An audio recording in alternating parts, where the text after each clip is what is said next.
एक बार मैं एक पार्टी में गया था। वहाँ पे कुछ लोग ग्रुप बना के बैठे थे। वहाँ पे एक लड़का था जो कुछ इधर उधर की बातें कर रहा था, जो देखने में काफी कूल लग रहा था और अपने आसपास मौजूद हर किसी को इम्प्रेस कर रहा था। मैं इस बातचीत में शामिल हो गया और मैं भी इसकी तरह कूल दिखना चाहता था और इसी की तरह सभी को अपनी ओर इम्प्रेस करना चाहता था। तब बहुत कुछ सोचकर मैंने भी अपनी बात इनके समक्ष रखी, पर किसी ने भी मेरी बात पर ध्यान नहीं दिया, किसी ने भी मेरी परवाह नहीं की। बस कुछ सेकंड मेरी तरफ देखा और कुछ ही सेकंड में मेरी बात भूल गए। लेकिन मेरे लिए ये एक तबाही थी।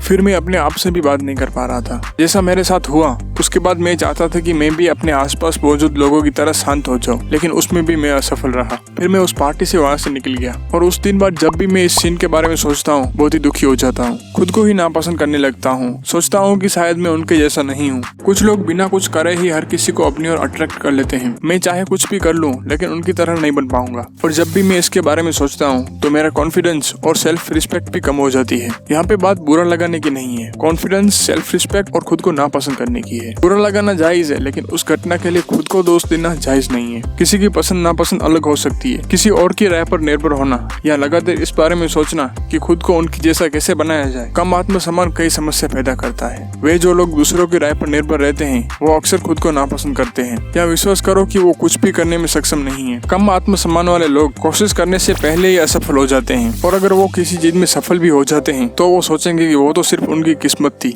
इसे इम्पोस्टर सिंड्रोम कहा जाता है। मतलब ये एक मानसिक स्थिति है जिसमें पेशेंट किसी चीज में सफल हो जाता है लेकिन वो विश्वास नहीं करता कि वो इसके लायक भी है। ऐसा अक्सर बड़ी बड़ी सेलिब्रिटी और महिलाओं के साथ ज्यादा देखा जाता है। ध्यान देना, यहाँ पे मैंने ज्यादातर कहा है क्योंकि दुनिया भर में लगभग 70% लोग इसकी चपेट में आ जाते हैं। हालांकि इस तरह के विचार कुछ समय के लिए और कभी कभी ही आते हैं। तो चलिए दिखाता हूँ इस तरह के पेशेंट अक्सर क्या सोचते हैं। मान लो एक मैगजीन के लिए आपने एक आर्टिकल लिखा है जो आपको लग रहा है कि आर्टिकल अच्छा नहीं है लेकिन लोगों को ये पसंद आ रहा है। शायद आपने वास्तव में इसे पसंद किया है। कुछ अच्छा लिखने में कामयाब आप ये मानते हैं कि ज्यादातर लोगों ने ध्यान नहीं दिया है कि लेख कितना घटिया है। आप उन्हें धोखा देने में कामयाब रहे हैं। जो लोग इसका अनुभव करते हैं वो लोग अक्सर अपने आप को पर्याप्त प्रयत्न न करने के लिए दोषी मानते हैं। सोचते हैं कि अन्य लोग उनसे बेहतर कर रहे हैं, ये जानते हुए कि लोगों को उनका काम पसंद आ रहा है। कम आत्मविश्वास, किसी काम को करने से पहले मन में डर रहना, हमेशा खुद पर संदेह होना, ज्यादातर सोच में डूबे रहना, नकारात्मक बातें करना, मन में हारने की उम्मीद रहना, सफल होने से खुश ना होना, ये सारे सिम्टम्स इम्पोस्टर सिंड्रोम के। पर आखिर हमारे दिमाग में इस तरह के थॉट्स आते क्यों है? यहाँ दूसरी भाषा में इम्पोस्टर सिंड्रोम के शिकार क्यों होते हैं? मान लीजिए एक बच्चा है जिसके माता पिता उससे बहुत प्यार करते हैं और उसका शहर के सबसे अच्छे स्कूल में एडमिशन करवाया है जिससे उसे सबसे अच्छी नौकरी मिल सके। निश्चित रूप से उन्होंने पढ़ाई के लिए उस पर बहुत पैसे खर्च किए हैं। वो लड़का उस स्कूल में गया। जब उसे अच्छे ग्रेड मिले तो उसकी प्रशंसा हुई और उसके माता पिता भी उसके साथ। जब उसने बुरा परफॉर्मेंस किया तो उसे पनिश किया गया और उसके माता पिता भी उससे निराश हुए। और ये प्रोसेस सालों तक चलती रही जिससे उस बच्चे के दिमाग में आत्मसम्मान को लेकर एक एल्गोरिथम फिट हो गया। अगर कोई दूसरा खुश होता है तो ही वो कुछ अच्छा काम कर रहा है। अर्थात उस बच्चे को लगा कि अच्छा बनने के लिए दूसरों को खुश करना जरूरी है। दूसरों की मदद करना किसी भी हाल में बुरी बात नहीं हो सकती, पर उसके लिए किसी को मजबूर करना अच्छी बात नहीं है। क्योंकि अक्सर देखा जाता है कि इस तरह के लोगों का अक्सर लोगों के द्वारा फायदा उठाया जाता है क्योंकि वो लोग डरते हैं कि उनके जान पहचान के कुछ ही तो लोग हैं, अगर वो भी नाराज हो गए तो मतलब उनके डर का अक्सर फायदा उठाया जाता है। इसीलिए ना चाहते हुए भी उनको उनकी मदद करनी पड़ती है। लेकिन ऐसा जरूरी नहीं होता कि माता पिता ही गलती करते हैं।